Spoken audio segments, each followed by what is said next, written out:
right. Well, thank you all for coming to our second EMD Chicago book study event. So we're going to be working through chapters 4, 5, and 6 today. So I have the wonderful Paula Marucci here. We'll be doing most of our discussion and has a lot of good information that she's adding as well. And then we also have Eric Brumer, who's one of our coaches, who's able to join us today. So he'll might be jumping in here and there and maybe helping out with answering any questions in the chat as well. And then I'm Laura McKeon, and I know a lot of you from last time and from our book group on Facebook. So to get us started, I'm going to post a little bit of a schedule in the chat for everybody.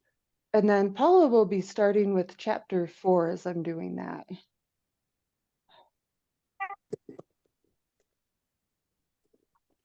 Okay, thank you. Thank you, Laura. I couldn't do this without Laura because, of course, I'm like, running around at the last minute trying to pull everything together.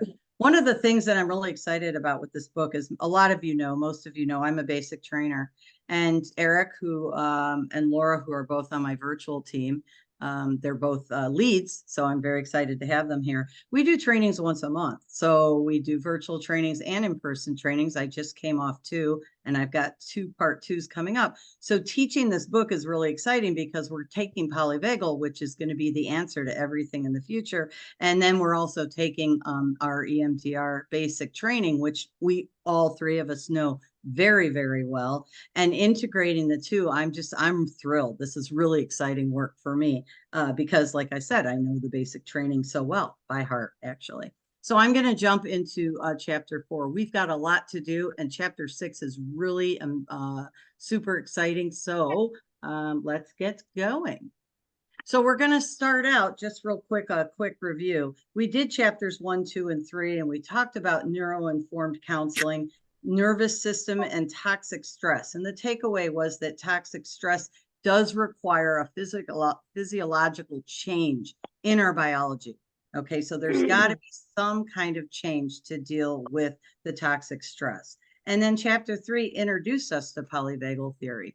And polyvagal theory is our body. It's what our body is doing unconsciously. So here we have the central nervous system. And on one side, we're looking at the brain, and that's EMDR. But on the other side, we're looking at the body, and that's polyvagal. So it only makes sense that we would be wanting the 2 to communicate, which is why this book is so exciting. All right, so we're going to move into chapter 4, safe and connected, because we're going to be talking about our natural, how we're naturally always moving towards safe and connected, and that is going to be in one of our 3 polyvagal states. One of the things that we talked about in part 1 was that we will refer to the ventral vagal as green zone.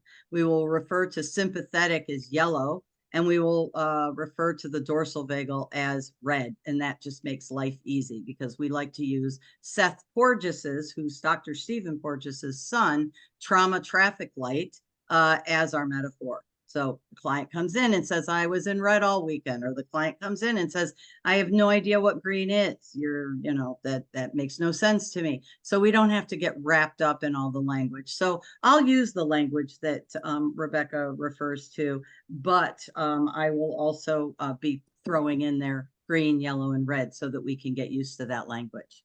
Okay, so let's take off. We've got safe and connected as our chapter 4. First of all, we have a biological drive to bond consistently with connection.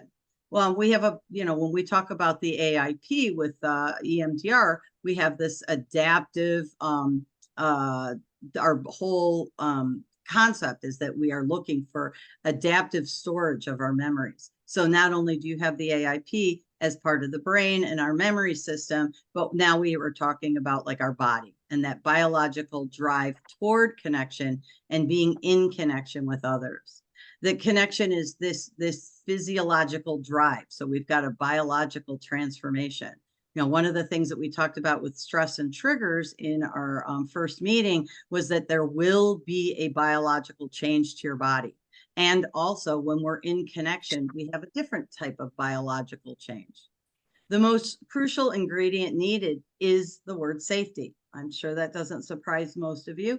The word safety is important. And when we're working with EMDR, we are careful of that word safety. We found that safety could be triggering for people. And so we also like to kind of hone in on that word secure. But for purposes of looking at polyvagal, we're going to say connection to safety, because that's going to be our ultimate goal as far as our body is concerned. Our autonomic nervous system is constantly scanning for danger and safety without conscious awareness. This is one of the 3 principles of polyvagal. It's called neuroception. So when you think of your perception, you are conscious of what it is that you are paying attention to. But neuroception is constantly scanning the environment. And one of the things that Rebecca Kase says is that if we were consciously constantly scanning our environment, we wouldn't have any time to do anything else. And that's true, especially, I'm sorry, I'm being very curious about Suja, who's upside down. But anyway, that's okay. All right. So, but the autonomic nervous system constantly, there she is. That was funny.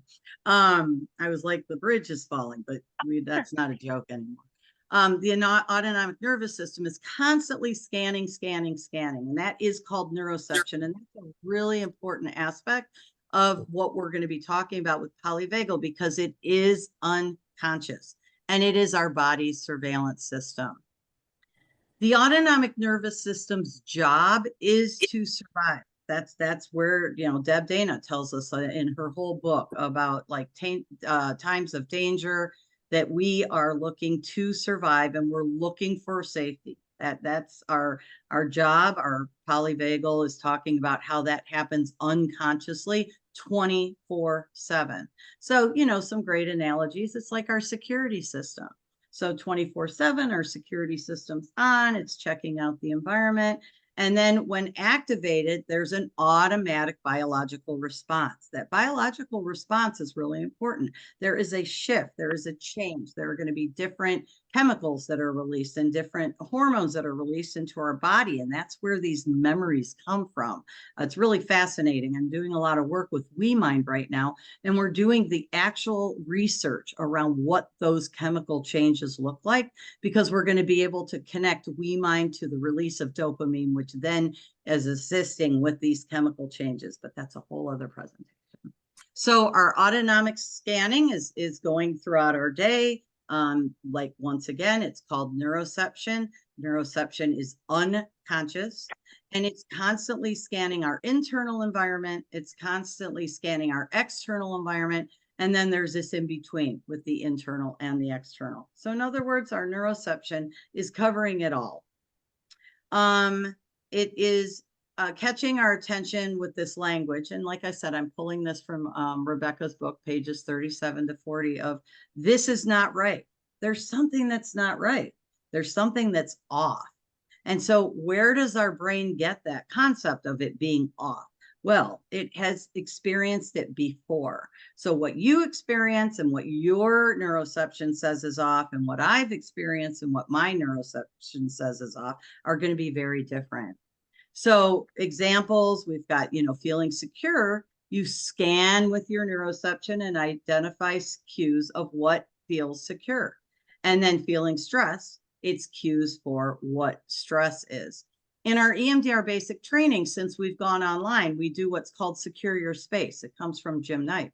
And basically, we have the client literally look around. Like, all you see behind me is my EMDR Chicago backdrop.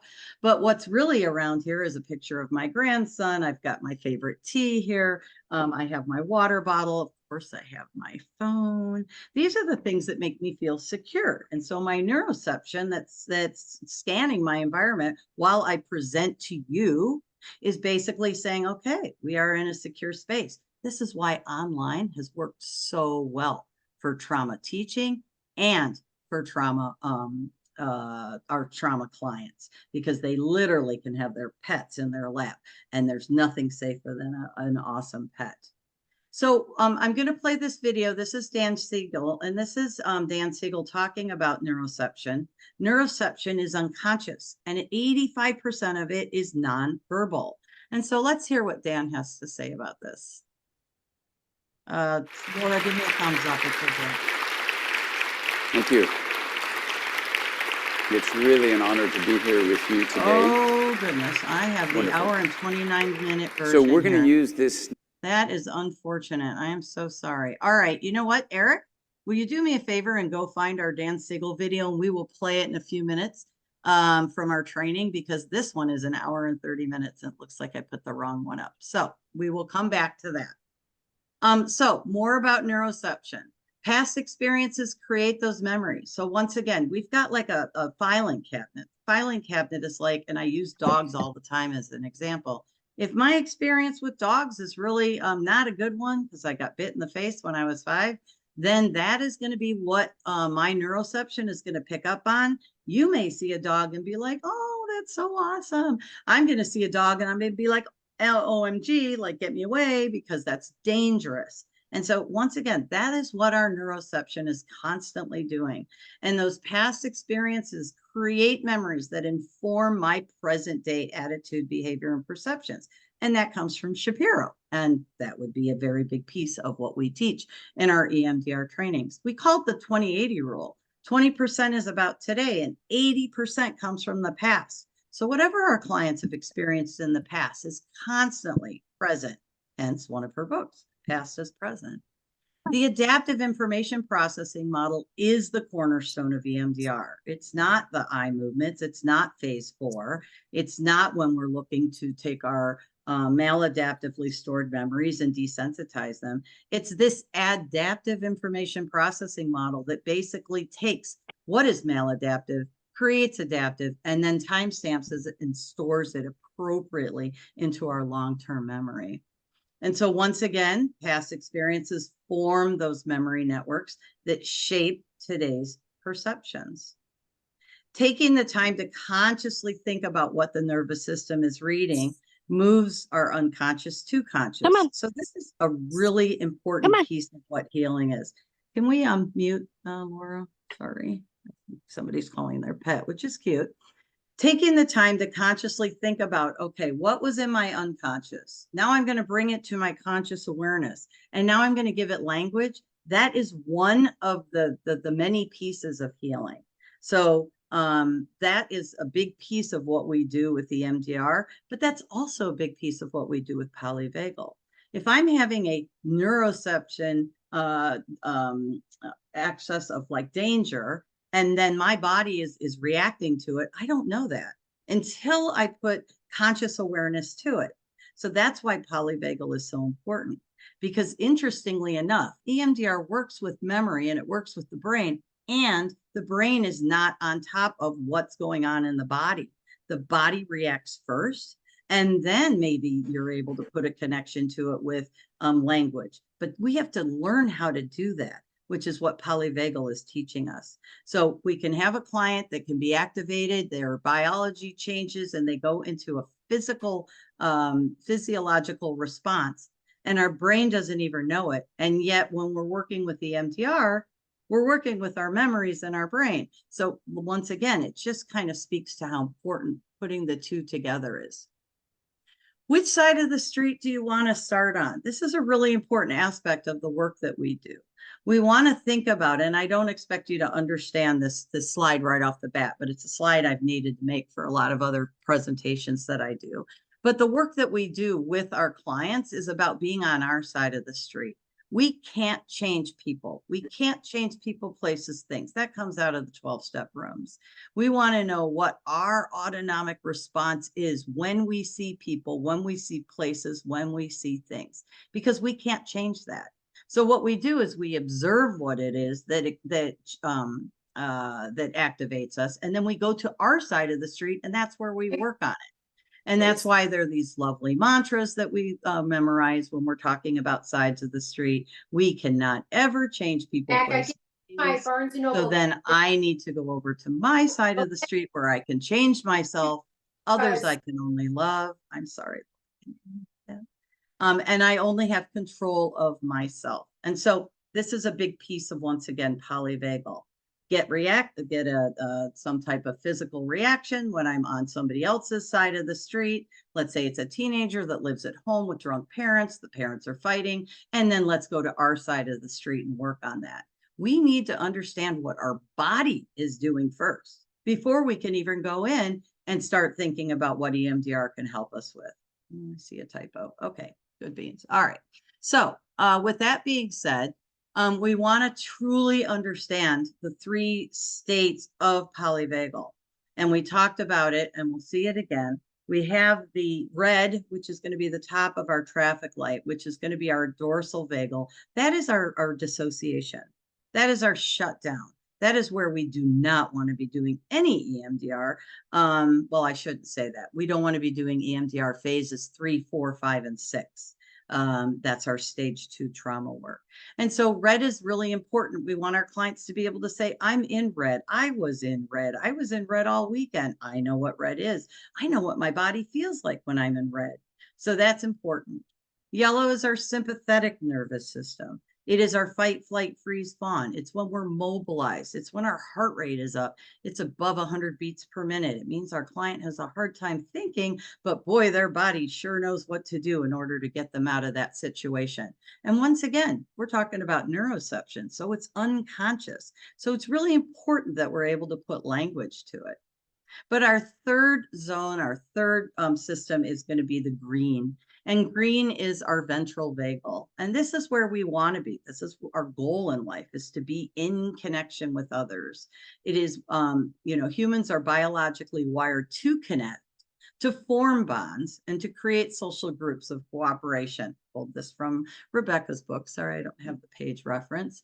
And so social engagement system is composed of these 5 cranial nerves Rebecca talks about. And the reason why they're important, and we're not going to memorize them, there's some really great videos out there if you want to go out and memorize all 12 of the nerves, or maybe there's 13. But the 5 that are most important are the ones that control our face, our head, our heart, specifically eyelids, facial muscles, vocalizations, vocal reciprocity, and then the head movements, which is where we make all of our connections. Like I said, 85% of our communication is nonverbal. So our social engagement system communicates through the body. Laura, how are we doing on time? Could I have Eric pull that video up? Yeah, we have about 10 minutes left for this chapter. Okay, that would be Just great. so you know, Paula, I'm having a very difficult time because it's bundled within a lot of other stuff. Oh, okay. And you're talking about the one about energy, right?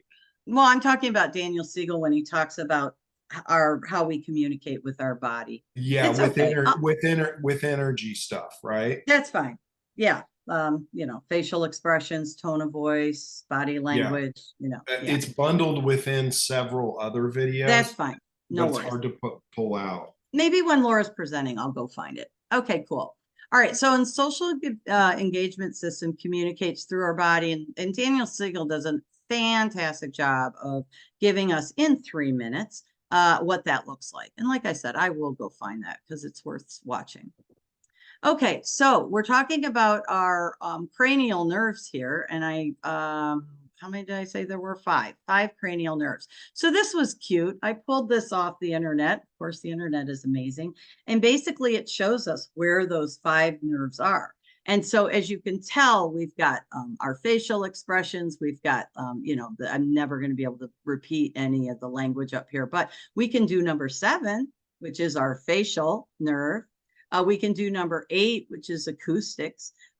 We've got our eye contact that we make. We've got the muscles throughout our face. We've got a lot going on in the mouth as far as like saliva, and we have body posture, which is number 11. So this is kind of a cool way if you were going to go to med school and you needed to memorize all your cranial nerves. But the key is that the polyvagal is engaging with 5 of these. And that the 5 that are involved are going to have to do with being able to see, being able to hear, our facial expressions. Our face basically tells our story. And so when you have somebody that's depressed, for example, it's really hard for them to like pull up a smile. You can see it in their face that their muscles are not working well. So we're just going to do a couple exercises here. So I want you to think about when something that you care about, something that you feel positive around. So let's say a client, for example, and you're trying to express to them, you're sitting in your seat, or you're looking online, or you're also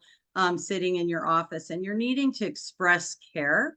I just want you to send Laura just an example of one thing that you do that might engage one of those cranial nerves that could express care or something positive to the client. And just go ahead and put that in the chat. And Laura, just let me know what's coming up for you.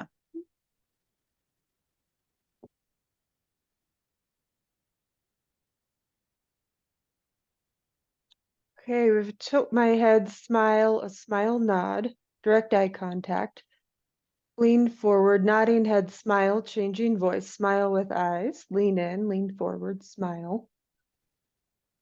Nice. And then let's just transition. I heard some body cues. What other body cues? Relaxed breath, Nice. verbal cues,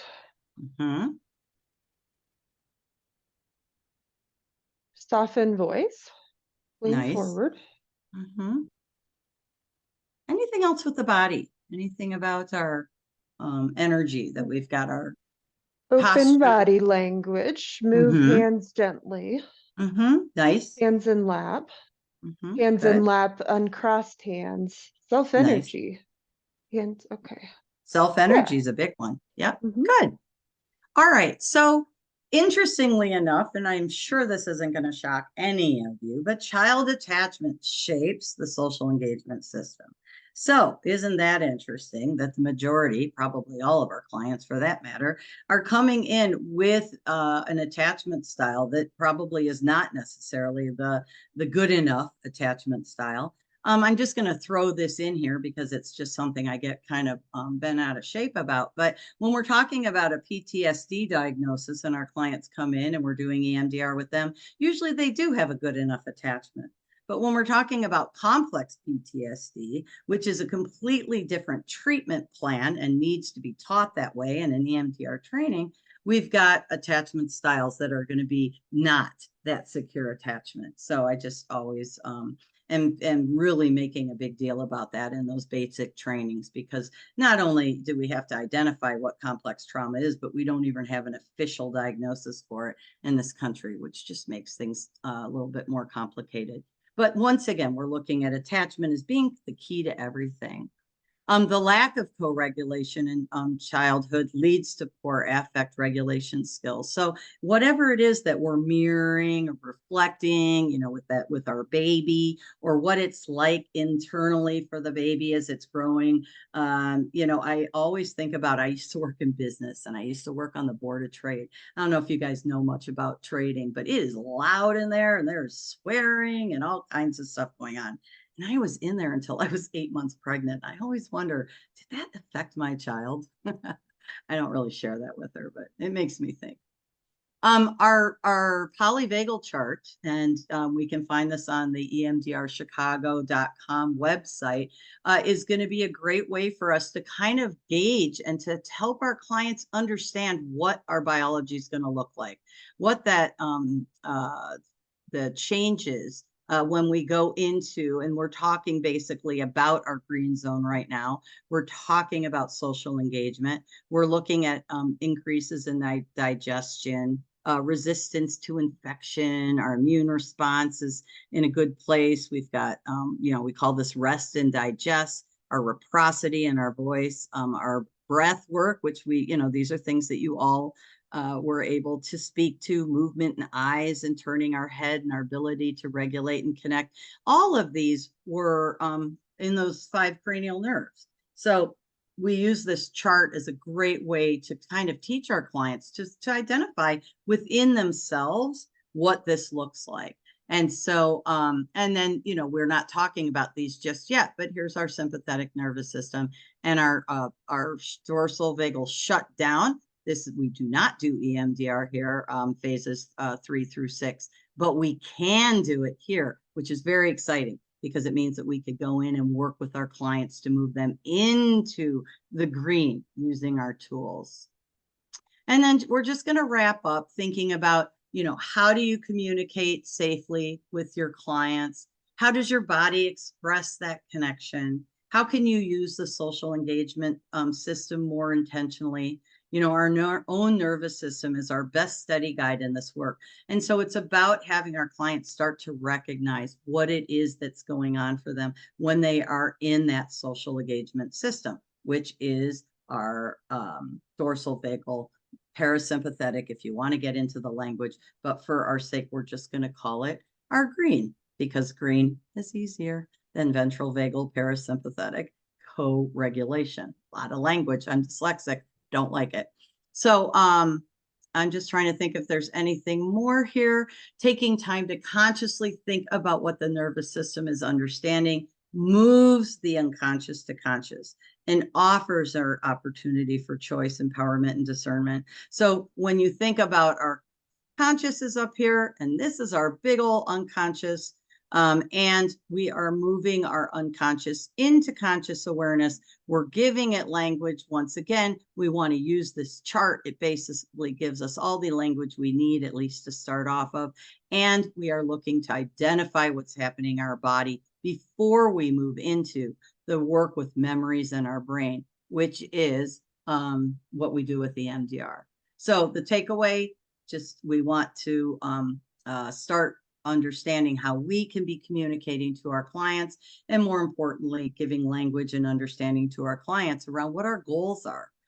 Just PS, our complex PTSD clients are going to have absolutely no idea what green is, nor is it going to be easy to teach it to them. So just know that. But of course, with all the work that we're going to be doing with this book, we will learn how to engage our clients in the green zone. Okay, Laura, I'm going to take mine down, and you can go ahead and put yours up. Oh, I'm doing it wrong though.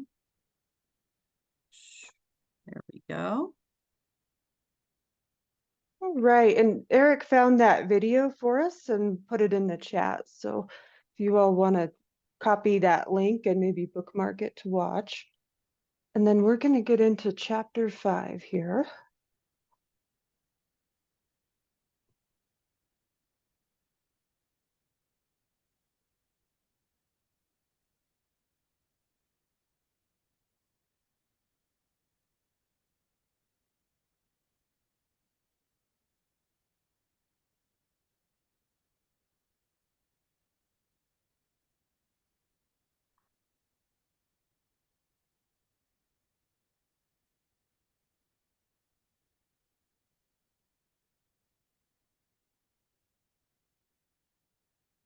Okay, did that Great. pop up in a way we can all see it Yeah, looks great. pretty well? Okay. So chapter 5 is really all about the therapeutic relationship. Let me see here. There we go. So a lot of us know the things that this chapter is about, or we've heard them over and over again. And it's really the importance of the relationship before any interventions that we're doing.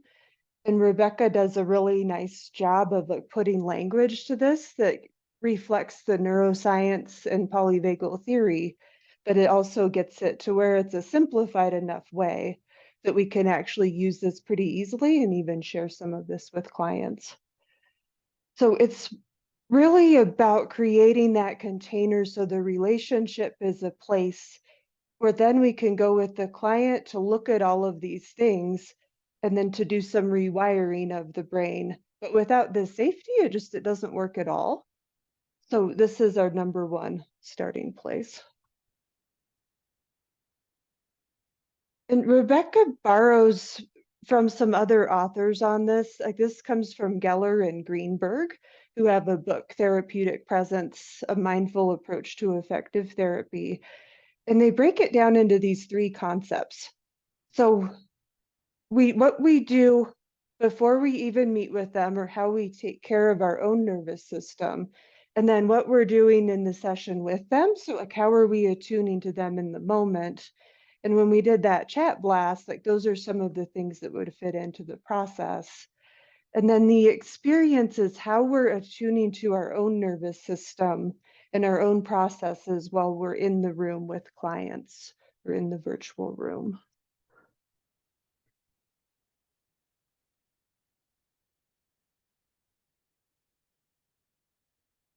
So I love this term from Rebecca Case, or the sentence, but we loan out our regulated nervous systems to provide safety in the therapeutic relationship. So presence is really an outcome of our own well-being. But when we bring in polyvagal language and look at, well, what happens when maybe we're a little bit off and our own nervous system isn't so regulated? Then we have a couple of different ways that that shows up. So think about it when we're looking for attunement with somebody and they're more of in a disconnect or shut down, how that comes across when we're in the room. So this is going to be maybe not enough eye contact, kind of a flatness. If you've ever worked with a provider who has had a gazillion clients and they do 8 sessions a day, like sometimes like this is what they're left with, is that dorsal vagal. And our clients pick up on it. Like we can't hide it when we are that out of energy or that shut down. And then with sympathetic activation, I feel like this is one that also can come up quite a bit as therapists. And we have all of our own stuff going on. And when we're more tuned into the things that we're bringing with us, or our nervous system isn't that well resourced, and we're coming across then as maybe not so attuned to them, but more in a way that's really jumpy. And to clients, they don't always think of it as like, oh, she's anxious. They think of it as like, wow, I might not be that interesting to this therapist. And really, either one of these, like we're throwing things off track enough that our interventions probably won't go the way that we hope. So just give me 1 second here. So then our challenge, because we know like these things do happen, but the challenge is to make that repair as soon as we're able to do so.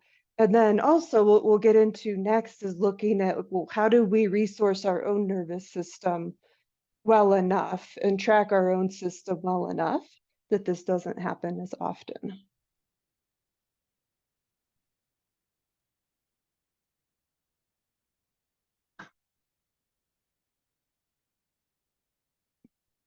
Okay, so then we're back to these 3 steps from Geller and Greenberg, and we're looking at the preparation for presence. So think of like everything that we're doing to resource our own nervous system. Like think of that as self-care, and self-care is that intentional like self-resourcing or self-regulation. And what this really does is it helps us to attune to our own nervous system and to shift towards ventral vagal more easily and with more awareness. And that really creates the conditions for us to show up in session and do our best work. So a way to think of this is like an exercising the vagal brake. So if you remember, the vagal brake is this a mechanism that will slow down our heart rate and keep us from going into this sympathetic activation and spinning out of control. So whenever we're practicing things that bring us back to ventral vagal, we're practicing our own state shifts. And this is really like the preparation that's going to help us to be present in our sessions. So if you all are up for it, I would love to hear some things that work for you. And then we'll look at the list in the book too. But what are some things that work for your own system? And you can just drop them all in the chat to everybody.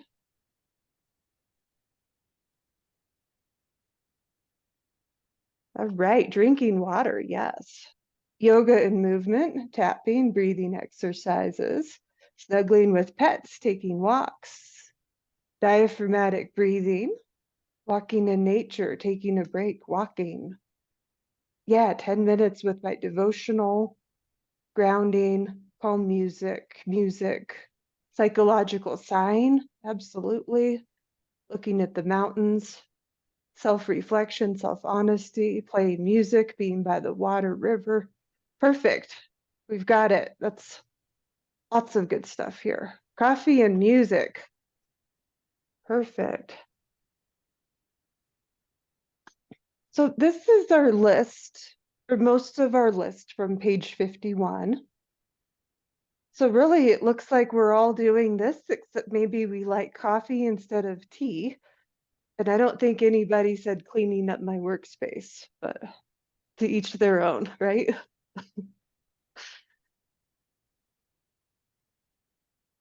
So just some things that help here to get us access to the ventral vagal circuit. And this is all on page 51, and she gives a little bit more detail there.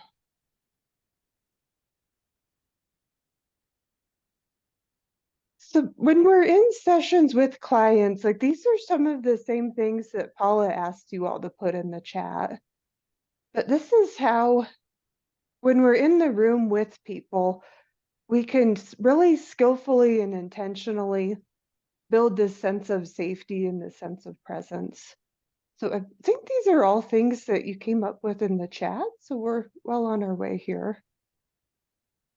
Let me see if there's anything else we want to add.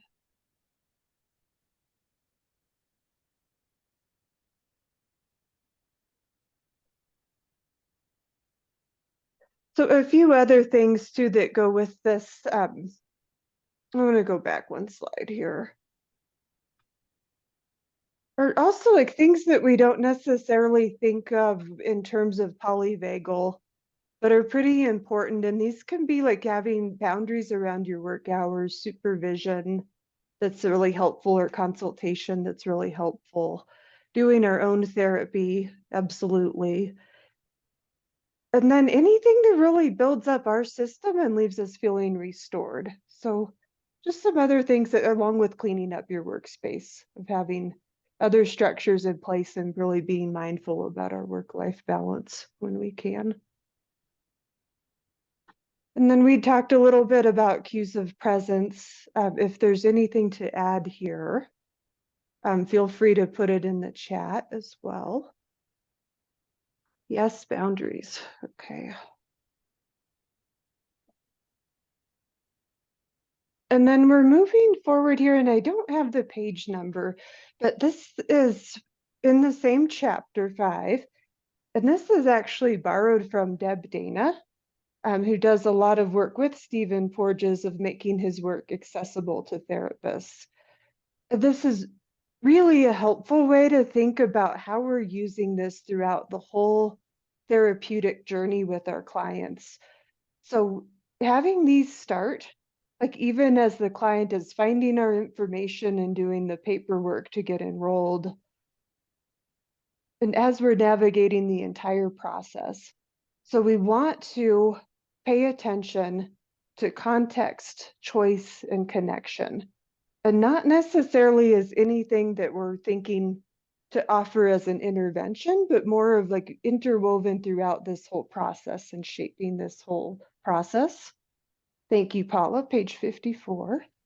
But shaping this whole process so that we're honoring their nervous system throughout the entire thing. So when we're thinking about context, like that's like when your doctor is telling you what they're going to do before they do it, when they're in the room with you. And the same with therapy, as we're offering different interventions to clients, I want to explain like, well, what is EMDR? How does it work? Like, is there a right way to do it as a client? Or is it okay for them to build their trust in their own system and will adapt as we go along? Or why are we sitting so close to them or so far away? And just being sure they have all of that information. And then with choice, we're really giving the client some different options no matter what their goals are.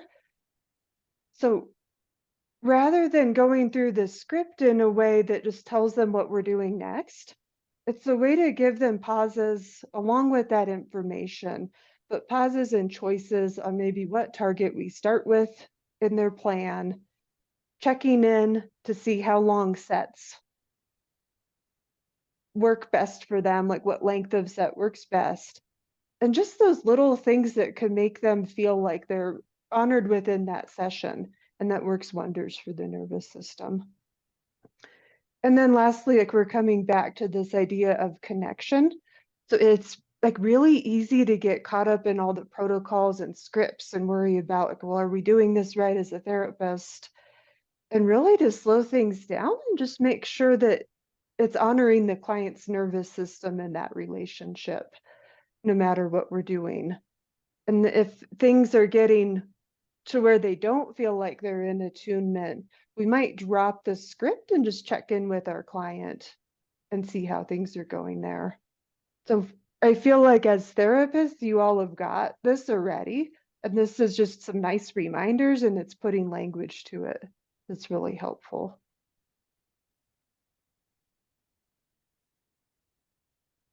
And then we are almost through here, but a couple more things that stand out in this chapter. Just this idea that like if we don't have the relationship, then nothing else is really going to go that well. It might go, but it's going to go longer and be more tedious and less of a positive experience for our clients.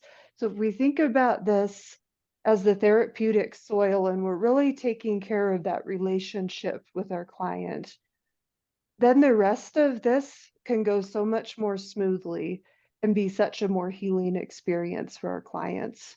So it's just a fun way to put a little bit of metaphor to this, and especially for all of us gardening people here.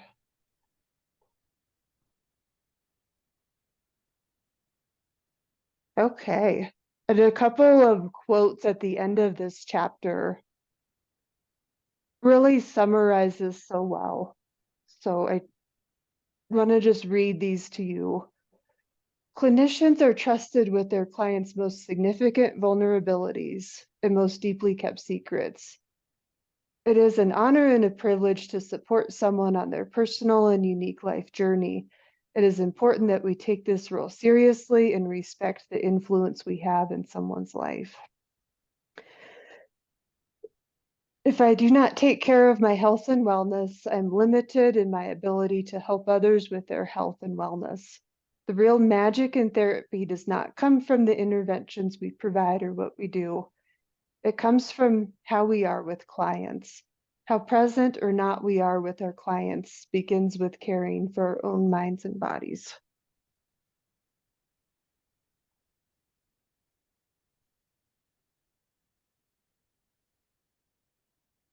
And there you have it. So that was chapter 5 in a 15-minute nutshell.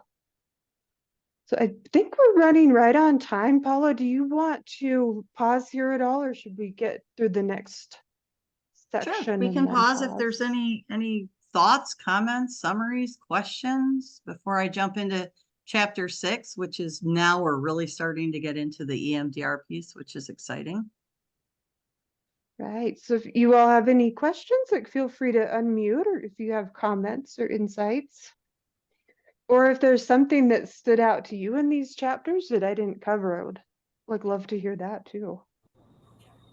I would just like to add a comment to the whole notion of self-care and the degree to which that is influenced by the agency that you work in.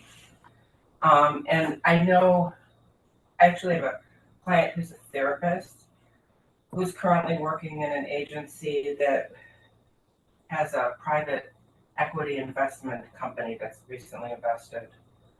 And so the emphasis and drive towards lowering costs and improving productivity and demanding certain levels of the number of clients that are seen. It's kind of like, I think there was an article about this in one of the therapy magazines. It's really become very counterproductive in terms of therapists being able to maintain their own level of self-care. Mm-hmm. And as a profession, I think it's really important that we speak to that a lot, because I think you made the comment, if you're seeing even 30 clients a week, and then trying to, keep up with clinical notes, you're really pushing the limits of what you can give to people. Yes, thank you, Patricia. That is so true. And that could be it is a whole nother very important topic, but I absolutely hear you. And myself and several on my team who work in community mental health are here, and we hear you 100%. I want to take one more comment from Roxana, and then we're going to move on just in the interest of time. But thank you, Patricia, for that. That I love the term where she invites us to reframe self-care into regulating reset time. That just stood out for me the most from this chapter. Yes, I love how that shifts back towards like what we're actually doing with this, and it takes away some of the layers of media and marketing around self-care. And we're talking about the nervous system regulating resets. So thank you, Roxana, and good to see you. And I think with that, we'll go ahead and transition into chapter 6, just so we have enough time, and then we'll do a little Q&A afterwards. Excellent. Okay, I just ahead of time, I'm going to apologize for all the language on these slides. I really got into this section. This is our last chapter before we start getting to each phase of EMDR. And like I said, we're basic trainers. And so it's just going to be super cool as we start to apply the polyvagal psychoeducation to, what we teach every month. So I'm just going to do a lot of talking here, which I'm really good at. And so polyvagal informed EMDR, we're going to start talking about what polyvagal can bring for us, what it can bring to us, and then we're going to talk about EMDR and the AIP, that adaptive information processing model that guides EMDR. So first of all, EMDR is a memory-based therapy. It basically, when we look at the autonomic nervous system, you can see that actually let's just call it the central nervous system before we get into autonomic. But the nervous system, central nervous system, goes into two different directions, and we talked about this in part 1. And one direction is going to be the brain. It's going to be the EMDR piece and the AIP, and the other is going to be the autonomic nervous system, which is going to be a polyvagal. So when we're looking at the central nervous system, if we want to get it all covered, like I said, we've got EMDR is one aspect, polyvagal is the other aspect. And now what we're doing here is we're going to link, bind, or connect the two, which is our language from training, link, bind, or connect our polyvagal body to our EMDR brain. So memory-based therapy is EMDR. Memory storage is the primary focus of our treatment that we're looking at. Our protocol, our EMDR 8-phase protocol, is designed to access a memory, stimulate or activate that memory, and then reprocess how that memory is maladaptively stored. The reason why that memory is maladaptively stored is because it was overwhelming at that point in time. Our client did not have the ability to manage it. So let's go back to attachment, for example. Their neuroception is picking up that there's something dangerous going on. And I'm getting a little into neurobiology, our amygdala gets activated, it shuts everything down, and it goes right into, I've got to protect and save my person. And so that is basically why a memory is not adaptively stored, because we have the polyvagal, we have our autonomic nervous system that's coming in and taking care of the memory before it can be taken off to the part of the brain that actually turns it into an adaptive resolution. We want to focus on that link between the memory and the autonomic nervous system. So I'm just going to use the language. We want to make the link between the memory and the body, which is why we're here. Memories are not just thought, they are felt through that autonomic nervous system. And once again, that autonomic nervous system, that polyvagal 3 states, activates before there's any thoughts that are engaging with what's happening. It is it is unconscious, and it's neuroception, which means that there is no language at that moment. Triggers, so any type of external trigger or internal trigger, and this is where parts work is going to be really huge, because our internal triggers, we've got parts all over the place that know how to work with that. The triggers activate memories that then activate these autonomic states, our green, our yellow, our red, our dorsal, our ventral, and our sympathetic nervous system. So it's like it all comes together here. It's super cool. So once again, looking at green, yellow, and red, green being that ventral vagal complex, and Laura speaking a lot to how it is that we as therapists show up for our clients in green. You know, this is super important. Another piece with parts work is our parts are always showing up with our clients' parts. And so if we're on top of what our autonomic nervous system is doing, we can then be able to not only be present with our clients, but we're able to assess and track ourselves, which is something that we learn as we start to become more and more trauma informed. So let's just start with green and bring to mind a happy, joyful memory. Something that is super joyful. I just went to the Blackhawks Flyer game, and I don't know if you saw the score of that, but dang, it was an awesome game. And that brings a joyful memory for me. Not that I'm a big hockey fan, but it was still fun. And so you guys think of a happy, joyful memory and just notice inside what's coming up for you. What emotions, senses, felt sense do you notice? Does your physiology within your body change? And just put a couple things in the chat, and I will stop talking for a minute.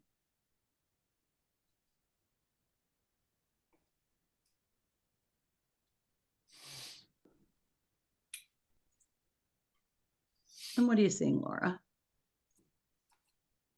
Smiling. Hmm? Curiosity.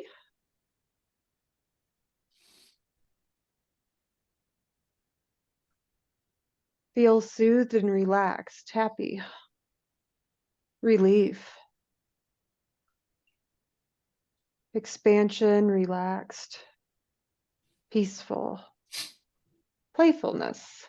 Nice. And so that's where we want to be with our clients. That's actually where we want to be all the time. But that's not necessarily possible. But now what I'd like you to do is bring to mind a mildly distressing memory. And when we talk about, you know, pendulating, which is one of the parts of our practicum in our EMDR basic training, we pendulate from a mildly distressing memory to our parasympathetic nervous system, ventral vagal, so, or our green for simplicity. And so, you know, in that first day of your basic training, we actually have the client, the therapists that are clients bring up a mildly disturbing memory and pendulate back and forth. So just bring up a mildly distressing thought right now. Notice the senses, what's going on in your body. And go ahead and put a couple of those into the chat. The constriction, stomach becomes uncomfortable. Tension. Mhm. On guard. Tense stomach, shorter breath. Mhm. Fine tremor in hands. Nice. Nice. Chest heavy, shorter breath. Mhm. And I don't know if you noticed, but there's an increase in blood pressure. There's an increase in heart rate. There's adrenaline and cortisol that's being pumped through our bodies. This is very different than green.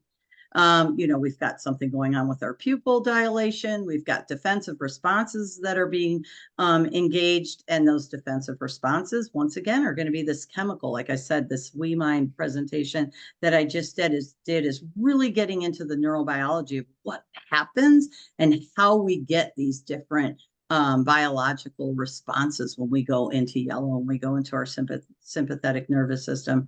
And just to remind you from part one, but polyvagal theory is the study of heart rate variability. So when you think about it from a heart rate perspective, we've got green as our resting rate. We've got yellow as our increased heart rate. And like I said, once you get above that 100, 110 beats per minute, you lose access to your thinking brain, your wise mind. And then with red, you have a significant drop in heart rate and blood pressure because your body's feigning death. our clients can pick up on these things, and we can start putting language to what it feels like.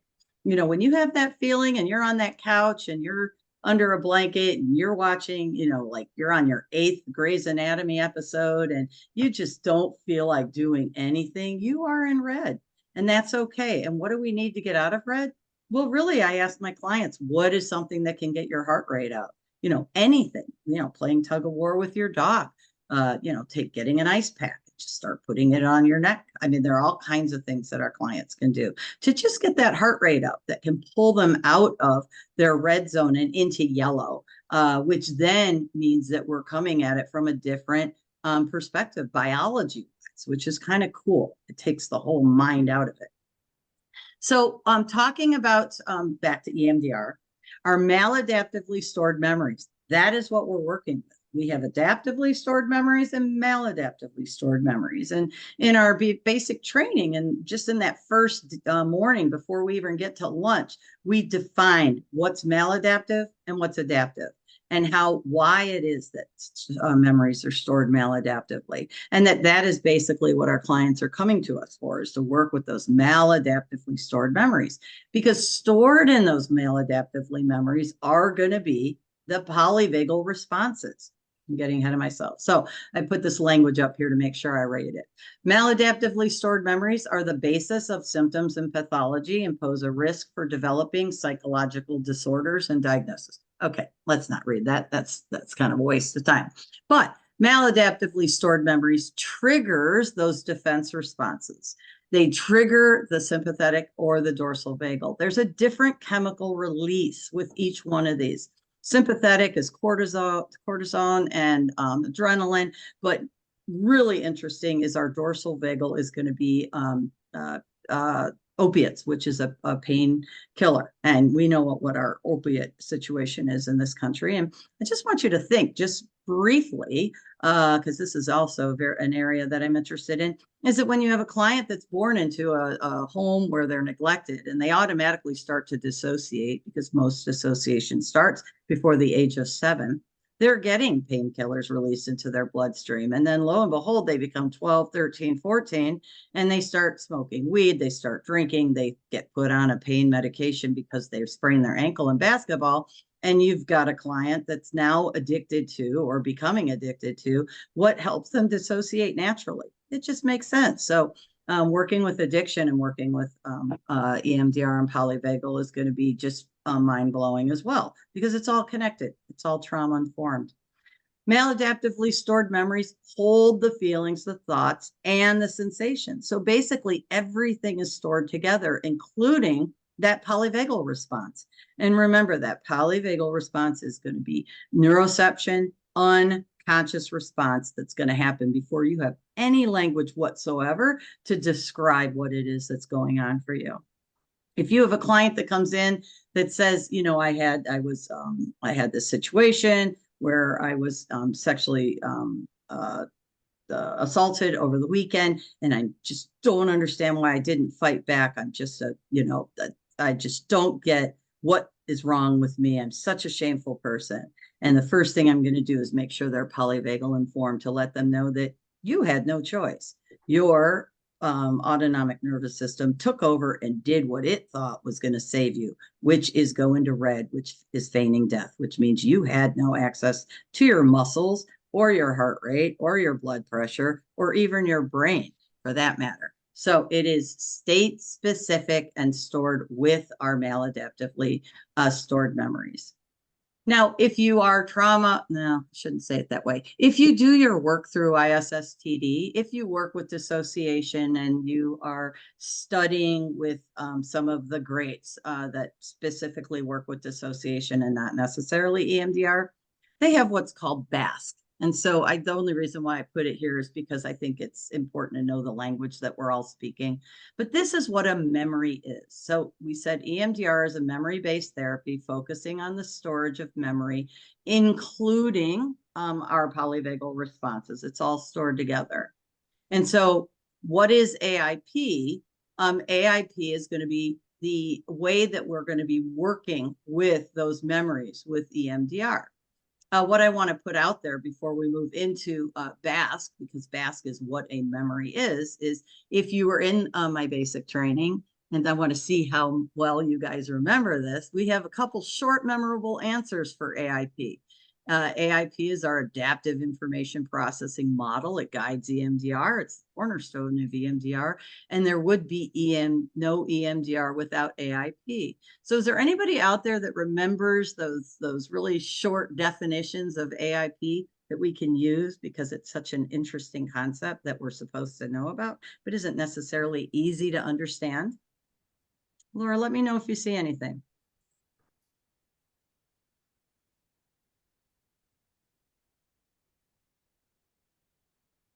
Link, bind, connect. Link, bind, and connect. Yep. Link, bind, and connect are positive and negative neural networks. Good. The past is present. The past is present. Excellent. Natural healing in the brain. Natural healing in the brain. That's a big one. Yep. Looking for one more, which is kind of my own thing. The brain is made for change. You aren't stuck. That's right. Exactly. Okay. And I'll just throw that last one out for time. Fired together, wired together. Fire together that wires. That's right. The neurons that fire together, wire together. And just to embrace that 20-80 rule, that 20% of what we're experiencing is about today and 80% comes from the past. So if my dishes in the sink are really pissing me off right now, it has absolutely, well, nothing to do with the dishes, but it has to do with something that was a lot bigger in that past. And that past-present connection is super important to the work that we do.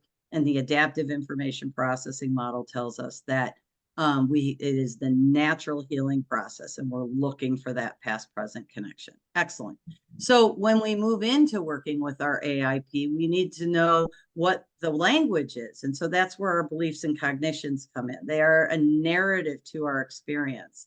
And also our memories are stored with this BASC model. And it's just a way to remember what a memory is. A memory holds behavior, it holds affect, it holds the sensory experience and the knowledge. So for example, if I'm looking at my sympathetic nervous system and I ask my client, what's your behavior when you're in your yellow zone? And they'll say, you know, I talk fast, I interrupt people, I start fidgeting with my hands. What's your affect?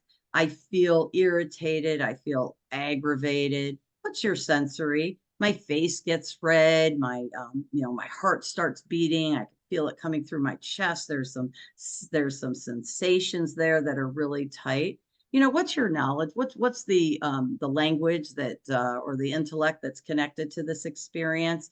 And it's, you know, I'm so pissed off. It's the WTF. It's the, you know, this is unacceptable. And this is somebody really being able to track their own sympathetic nervous system.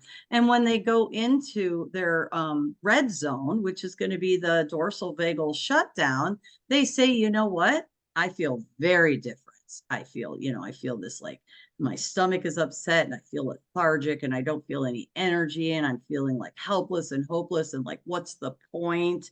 And, you know, I just have no energy for anything. And my feelings or my thoughts are, you know, like there's just like I said, what's the point of being here? So, and then when we go into green, you know, it's a completely different set of BASC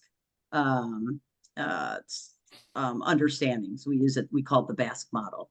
So the more frequently a memory network is activated, the stronger the neural pathways become, just like a well-traveled trail in a forest. So we're just talking about the more behaviors, the affect, the sensory, the knowledge, the more that the client is experiencing it, the stronger that neural network path is. So Stickles, which I don't know if you recognize, but he is the original research around desensitization and shift in visual imagery.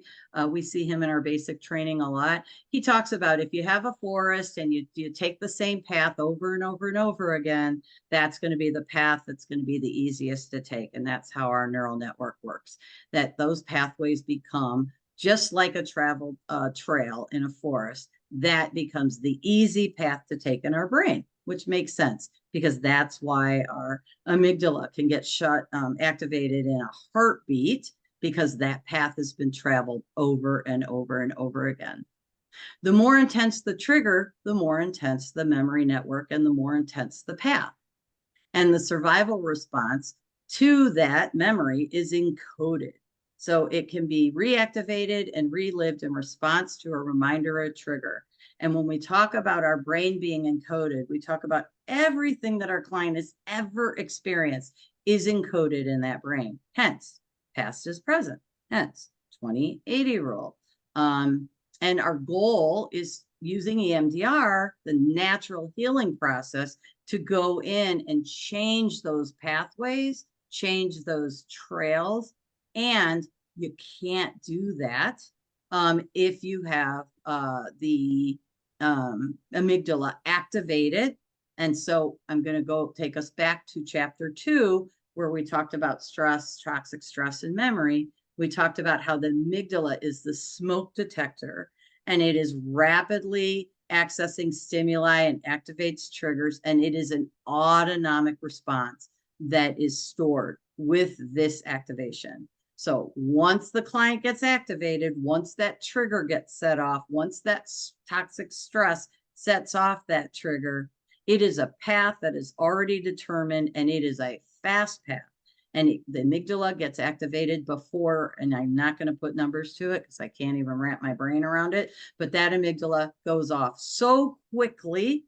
And once that fire alarm goes off, there is no accessing any type of adaptive thinking, no problem solving. This is where impulse comes in. And this is what gets a lot of our clients in trouble. So similarly, the nervous system wants to integrate experiences, and it gets overloaded, hence why the fire alarm goes off to begin with. And our natural healing process of the brain, the AIP, which is our EMDR, is blocked. So basically what you're saying is it's polyvagal that went in and blocked our ability to access our adaptive, our prefrontal cortex. The symptoms are signs of an overwhelmed nervous system. So what are those symptoms? What is it that triggers the client to begin with? Because you can imagine that once you get the trigger, then you can feel the symptoms of what's going on in your body. Once you figure that out, you know what sympathetic or what a zone you're in. And once you figure out what zone you're in, you can get yourself out of it. There was one other thing I was going to say here, the symptoms. Well, it'll come to me. Okay, so why is that? The why is the experiences could not integrate. So if you have a dog that bites you at 5, you're a 5-year-old, you're a little one, and this dog is big, you have no way to protect yourself. You have no way to experience or to escape. That is what complex trauma is. That experience was not able to integrate with anything that was adaptive because nothing adaptive happened. And that's where a maladaptively stored memory comes from. And that's where the sympathetic nervous system gets activated, because your client is going to be at 5 years old in a dangerous situation. And so that automatic sympathetic nervous system is going to be triggered. And so you're either going to be in a mobilized sympathetic yellow zone or a shutdown dissociative dorsal vagal circuit. And our goal is to move our clients into the green. So the interesting thing is that these are all our targets for our EMDR reprocessing.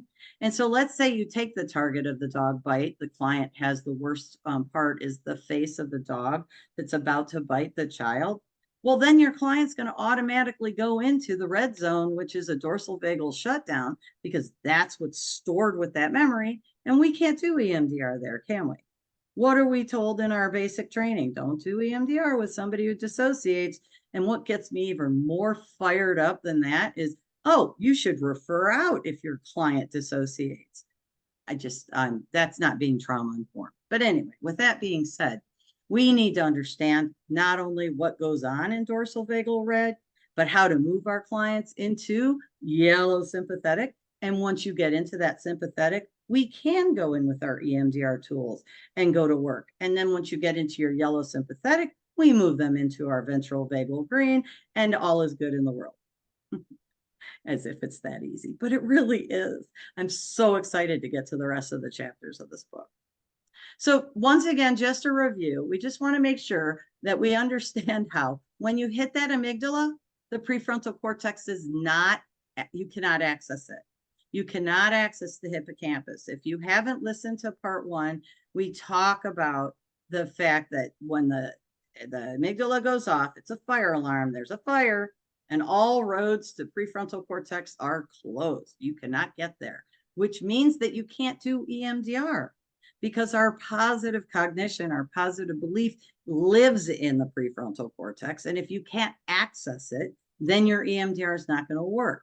So we have this problem. And if you're in the sympathetic nervous system, the yellow zone, we have options. But if you're in red, we don't. Well, we do, but we don't know what they are until we finish this book. To be continued. Can you tell I get really excited talking about this stuff? So anyway, so we have to understand our nervous system. That is the chapter 6 is about why it is that you're all here to begin with. We have to understand our nervous system. And so that's why chapter 7 all the way up to chapter whatever it is going to be phase 1, 2, 3, 4, 5, 6, 7, 8 of EMDR. And each chapter is one phase. So that's going to be super exciting because we're really going to get into the nitty gritty. I'm going to bring you through right here what is going to probably be somewhat confusing, and just know we're going to be breaking this down each phase one at a time going forward in our next presentations. So let's just talk about resiliency real quick. Without resiliency, the ability to react emotionally or mentally to crisis, we lack the ability to access our ventral vagal. So we need to get into our green. Should have highlighted that in green. It is the vagal tone that is synonymous with resilience. So vagal tone is what we talked about in chapter 2. It is this flexible manipulation of the vagal brake. Now, I wish somebody had told me this years ago. The vagal brake is your heart rate. If you have a high heart rate and you put your vagal brake on, you bring your heart rate down. If you have a low heart rate and you raise your heart rate up, maybe you're not using by definition the vagal brake, but that's the goal. So the idea is this flexible manipulation of our vagal tone is really what Dr. Stephen Porges was studying to begin with, heart rate variability. He wanted to understand that when you take a client that's traumatized and you take a client that's not, so you've got somebody with a secure attachment and somebody without a secure attachment, somebody with a good enough family life and one with a not so good enough family life, and you activate both of them equally, what does that look like when the heart rate comes down? Well, of course, what's going to look like is the person that's got the health and the secure attachment, that their heart rate's going to come down faster. That is being resilient. But what happened is that not only did the traumatized person's heart rate came down, but it kept going. And this is where polyvagal came from. And Stephen Porges was like, wait a minute, what the heck? This is where we are. This is what we study. Fight, flight, freeze, collapse. This is it. No, that's not it. We have a third state.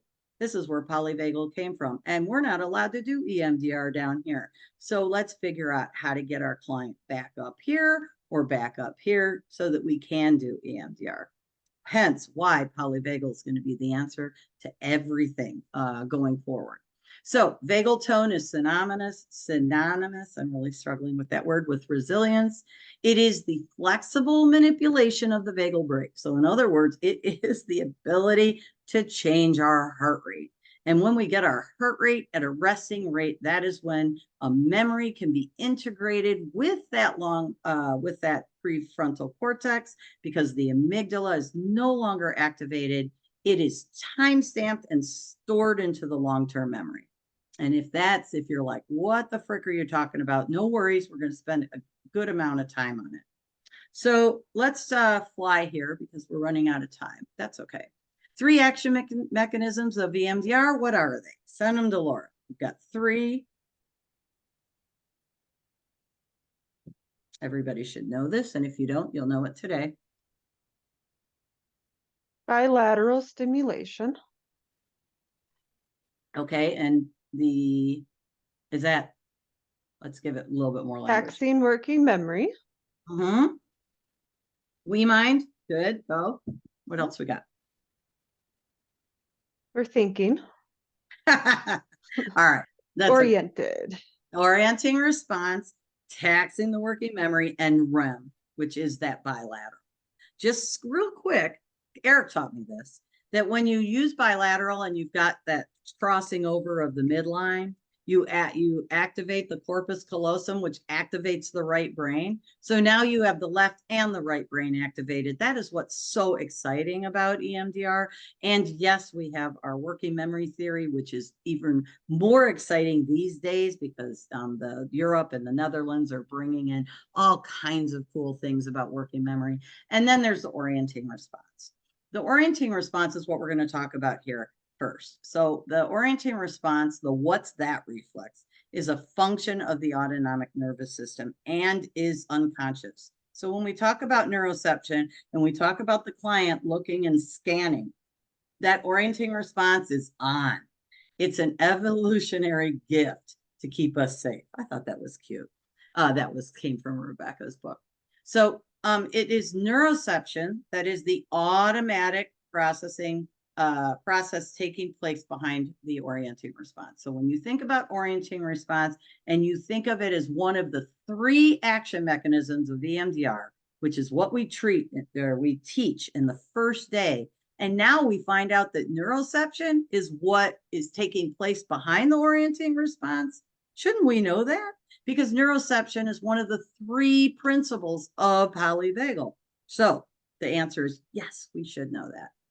Bilateral stimulation activates this neuroception during our phase 3, and it's scripted scripted protocol by taking that memory and then activating it. So in other words, when we do our phase 3, we're looking at it's called assessment, but we're looking to access and activate that memory.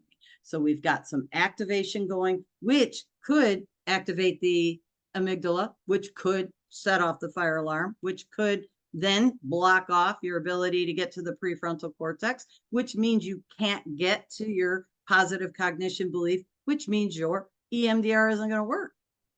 So polyvagal, once again, something important that we need to understand.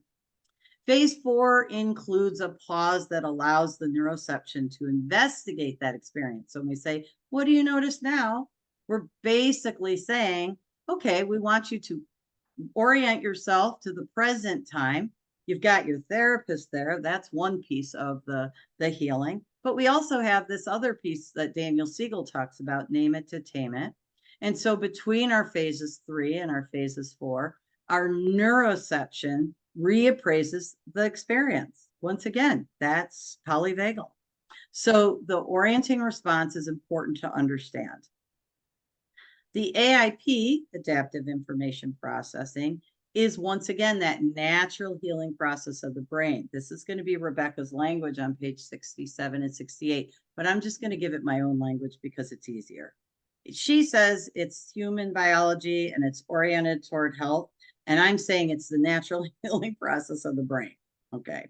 Stored memories contribute to health and resiliency. Absolutely. Anything that's in that prefrontal cortex can be helpful. And that's what we want to access. And that's what we want to grow and strengthen when we talk about extended resourcing. And we talked about strengthening and enhancing our positive cognitions or our positive beliefs. It's all stored in that prefrontal cortex, which we need access to. The maladaptively stored memories are those that we are working with to begin with when our clients come in to get EMDR. It's like such a transition. Now I have my beautiful slide because I'm getting into the EMDR. So standard 8 phases of EMDR, don't look at the slide. Let's do what we call a waterfall where everybody sends in to Laura at once one of the 8 phases, maybe something that's your favorite.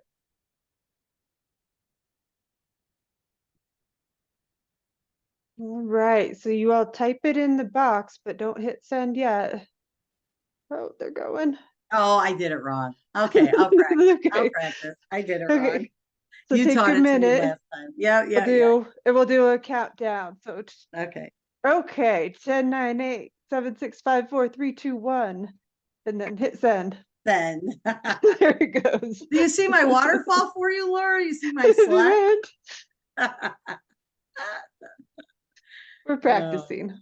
Okay, all right. And I'm assuming I'm not going to go over these because everybody knows them, but I did throw in some notes. We have the 8-phase starter packet, which Laura can put out in the chat, which is, basically our 8 phases in order with scripts, et cetera, et cetera. But some of the things that I really love in our phase 1 is our identity, race, and cultural interview. In our phase 2, our extended resourcing and our pendulation. These are just some things that are different.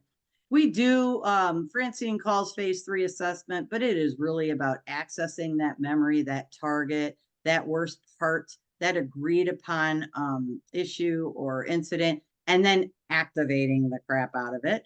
And then we go in and we do desensitization, and we call it desensitization because that's what Francine calls it. And in fact, we're doing desensitization and reprocessing. Just a little bit out there. It used to be called EMD in '89 when Francine first started. It was called eye movement desensitization.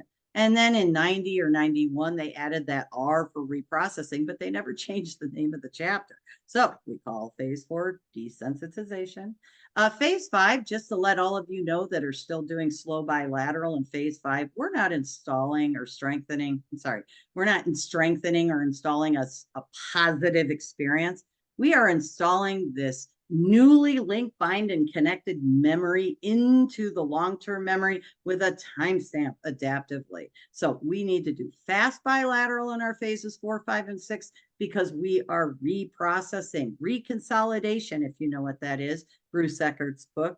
I know I'm throwing a lot at you right here, but like I said, you're going to learn all of this when we do each phase together, because once again, we're coming from our basic training with excellent updated information, and we're going to be integrating the polyvagal. And then we have body scan, closure, and reevaluation. Since I have 5 minutes left, I'm going to continue. Memories are not just thought. They are felt through that autonomic nervous system. So we've got that polyvagal, green, yellow, red. That's going to be a huge piece of the work that we're doing with our client, because when we get in there and we start integrating our phases with the autonomic nervous system, as you can imagine, we're going to be basically in our phases 1, 2, and 3. Our language for autonomic is going to be very important. And we're also accessing the central nervous system by looking at the AIP and the polyvagal theory together, which basically covers everything that we need to know in order to work with our clients. The length of treatment depends on the state of the autonomic nervous system and the storage of the memory. So when we get into our, here's another waterfall. So I see if I do it right. We're going to be looking at chapters 7 through 13, and each chapter is a phase. So I want to make sure we do our due diligence on each phase. I know we're doing 3 phases every time we meet, and we're just going to have to figure out how to make that work. And if I had my choice, I'd maybe do it less than that. But we wanted to make sure that this was something everybody could do. And then we're going to be talking about what the 8 phases of EMDR. We're going to be integrating that with the 3 stages of trauma work and the 3 states of polyvagal. So that, to be honest with you, once you get this down, you will be completely trauma informed. So bringing it all together, this is Laura. Do you want to finish us up here? Yeah, give me just 1 second. I was doing something else. Oh, this slide doesn't need to be here. Never mind. Okay, I thought you did this. Okay. Yeah, there should be. There we go. Okay. Yeah, so that was bringing it all together from chapter 5. But this is just our wrap up for today. And if we're finished, we have about 3 minutes. And I think we have at least 1 question. Okay.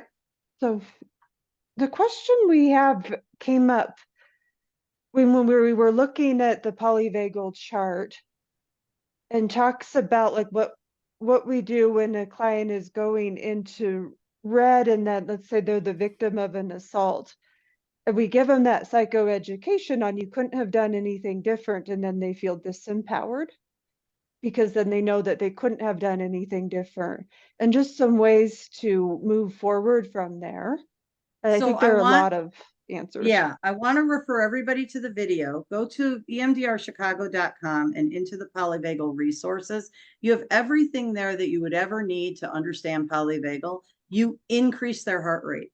Anything that increases a client's heart rate. We can do a playlist with great rap music. You can do a comedian. I'm just trying to think of some creative ones. There's certain candies that get people all fired up. I have sour balls in my clients' cars when they dissociate on the road. You put together a list, and we have the worksheets on that resource page so that you can identify with your client what it is that takes them from red out of yellow. And literally, it's about taking your heart rate back up to resting and above. That's all it is. So push-ups, planks, whatever raises the heart rate is how we get out of red. And can I kick in? Yeah, absolutely, Eric. I think we get scared of that when somebody is in a red state and their heart rate goes up because their heart rate has been low. And it is panicky. From a technical definition, you are inducing panic by doing that.